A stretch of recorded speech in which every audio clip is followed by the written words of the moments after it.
Assalamualaikum sahabat Islam, channel ini hadir di hadapan Anda untuk berbagi info Islami, semoga menginspirasi aktivitas Anda hari ini, dan jangan lupa klik tombol subscribe, dan aktifkan notifikasi tombol lonceng, agar tidak tertinggal berita terbaru dari channel ini.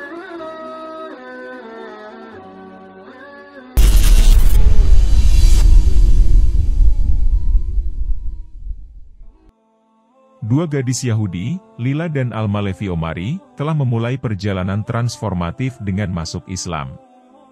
Alma, yang mengenakan jilbab putih, menceritakan bahwa mempraktikkan Islam memiliki dampak yang sangat besar dalam hidupnya, karena telah membantunya mengatasi masalah-masalah sebelumnya. Ayah gadis-gadis itu, Laurent Levy, pertama kali melihat perubahan dalam kebiasaan makan mereka saat mereka berhenti mengonsumsi daging babi. Penasaran, dia bertanya tentang pilihan baru mereka, dan mereka mengungkapkan niat mereka untuk menjalankan puasa selama Ramadan. Wahyu ini menandai awal dari transformasi yang signifikan. Mengikuti komitmen mereka terhadap Islam, para suster secara bertahap memeluk praktiknya dengan lebih sungguh-sungguh. Mereka mulai melakukan sholat wajib 5 waktu, yang menjadi bagian integral dari rutinitas mereka. Seraya mempelajari iman mereka lebih dalam, mereka memutuskan untuk menyesuaikan gaya hidup mereka. Mereka menahan diri untuk tidak mengunjungi pantai dan mengenakan pakaian renang, malah memilih pakaian yang lebih sederhana. Malam dihabiskan dengan cermat menghafal ayat-ayat Al-Quran. Meningkatkan pemahaman mereka tentang ajaran Islam. Didorong oleh pengabdian mereka yang semakin besar, Lila dan Alma melangkah lebih jauh dalam perjalanan mereka menuju kesopanan. Mereka mulai mengenakan pakaian panjang yang menutupi kaki mereka. Melambangkan komitmen mereka untuk berpegang teguh pada prinsip-prinsip Islam. Akhirnya, gadis-gadis itu membuat keputusan untuk mengenakan syal dan menutupi kepala mereka, sebuah ekspresi signifikan dari iman mereka. Perubahan yang terlihat tidak hanya pada penampilan mereka tetapi juga pada perilaku mereka. Di sekolah, anak perempuan mengalami pergeseran dalam interaksinya, terutama dengan anak laki-laki. Mereka memilih untuk membatasi komunikasi mereka. Sebagai gantinya berfokus pada studi dan pertumbuhan pribadi mereka. Terlepas dari ketidakpastian awal, ayah Yahudi mereka, seorang pengacara yang disegani, dengan sepenuh hati mendukung keputusan putrinya. Merefleksikan situasinya, dia bertanya pada dirinya sendiri. Apa yang harus dilakukan seorang ayah ketika putrinya bercita-cita untuk merangkul kesopanan?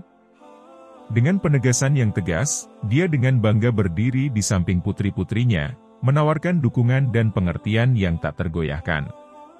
Saya bangga dengan anak perempuan saya.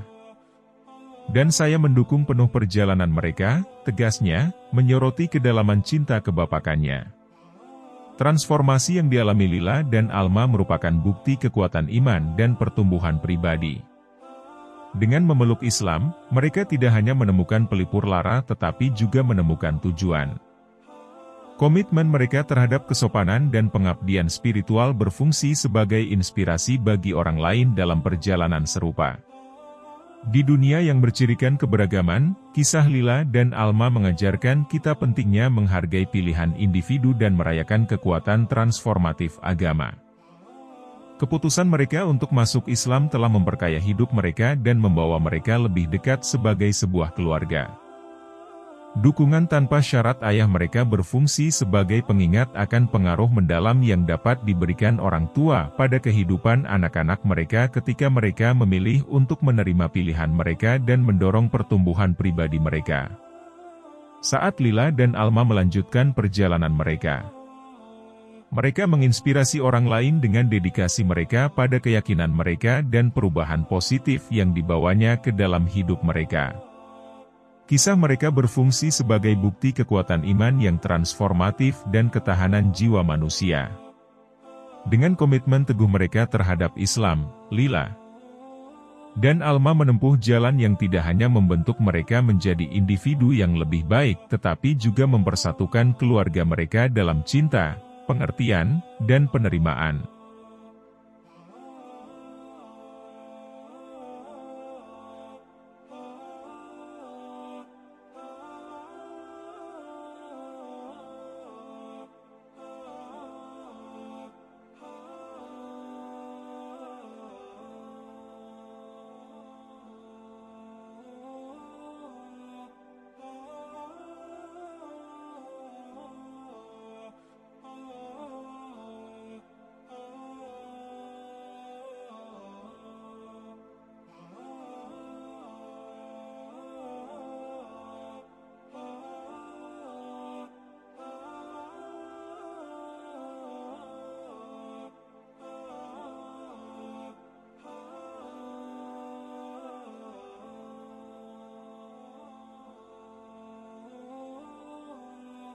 Adapun masjid tertua di Suzhou adalah Masjid Shijuan, yang dibangun pada abad ke-13 pada masa pemerintahan dinasti Yuan, dan konon yang membiayai pembangunannya adalah keluarga Sayyid Ajil Syamsuddin Umar al-Bukhari, dan ini adalah gubernur provinsi pertama di Provinsi Yunnan di Tiongkok.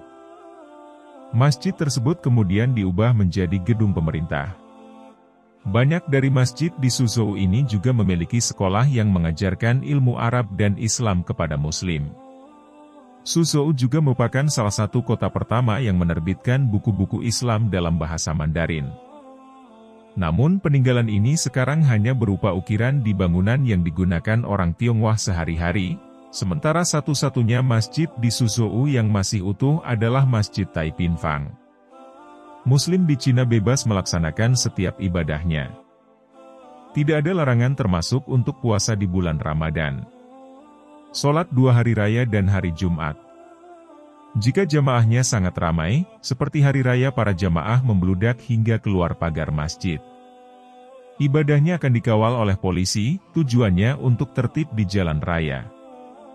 Hal ini sangat membantu umat Islam, mengingat masjid terletak di pinggir jalan-jalan utama. Negara juga membantu umat Islam dalam menentukan kapan hari raya. Tidak ada gangguan untuk rumah ibadah maupun umat Islam di Cina.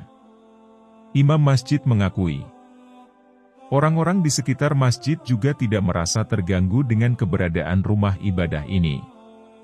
Hubungan antar warga negara terjalin sangat harmonis. Mereka mengetahui, setiap hari Jumat ratusan umat Islam akan berkunjung ke masjid untuk beribadah. Di antara mereka, ada yang mengetahui budaya masyarakat Muslim, misalnya dengan memberi salam sambal tangannya ditempatkan di dada. Masyarakat Islam di Cina mengalami pertumbuhan yang pesat, baik dari sisi jumlah, ekonomi maupun aktivitas lainnya. Keberadaan mereka sangat mudah diketahui. Restoran halal sangat terjangkau dan tersebar di banyak tempat. Ada penanda khusus untuk memastikan itu adalah restoran halal, seperti ornamen khas Islam yang berwarna hijau, kaligrafi ayat Al-Quran, gambar masjid, penjual yang berpakaian Muslim. Di antara semua, yang paling penting adalah tulisan halal dalam bahasa Arab. Umumnya, pedagang Muslim menjual lanso lamian, yaitu mie khas dari daerah Lanzhou yang merupakan kawasan mayoritas Muslim. Makanan ini sangat terkenal bukan hanya bagi orang Islam. Orang Cina sendiri juga sangat menyukai. Karena proses pembuatannya terjamin sehat. Ini menandakan masyarakat Islam bisa menjalankan bisnisnya dengan tanpa ada intimidasi dari siapapun. Para pembeli juga bukan hanya dari kalangan Islam saja. Pada prinsipnya, masyarakat Cina sangat menghargai perbedaan. Termasuk dengan umat beragama. Tidak hanya untuk Muslim, umat agama lain juga diperlakukan dengan cara yang sama. Orang Cina mencintai kedamaian dan berdagang. Jika berbicara bisnis, tidak masalah dengan agama apapun yang dianut. Mereka percaya dengan simbol-simbol kesejahteraan dan akan berjuang untuk bisa mendapatkannya. Dalam perayaan setiap festival, warna merah selalu menjadi dominan. Karena warna ini dipercaya sebagai simbol kesejahteraan dan kebahagiaan. Simbol kebahagiaan dan kesejahteraan diyakini oleh seluruh masyarakat, termasuk umat Muslim di Cina. Presiden Cina 11 Jinping menyinggung tentang perkembangan agama Islam dalam kunjungannya ke daerah otonomi Xinjiang yang mayoritas penduduknya berlatar belakang etnis minoritas Muslim Uighur. Kami menjunjung tinggi prinsip perkembangan Islam dalam konteks dan memberikan bimbingan secara aktif untuk mengadaptasikan agama dengan masyarakat sosialis, katanya. Dengan begitu, lanjut dia, figur tersebut dapat berperan aktif saat-saat kritis. Mampu membina para peneliti agama yang memiliki prestasi akademik, berpandangan Marxisme terhadap isu-isu keagamaan, dan mampu berinovasi, katanya. Nah, sampai di sini perjumpaan kita kali ini. Terima kasih telah menonton, semoga Anda menginspirasi. Sampai jumpa di video selanjutnya.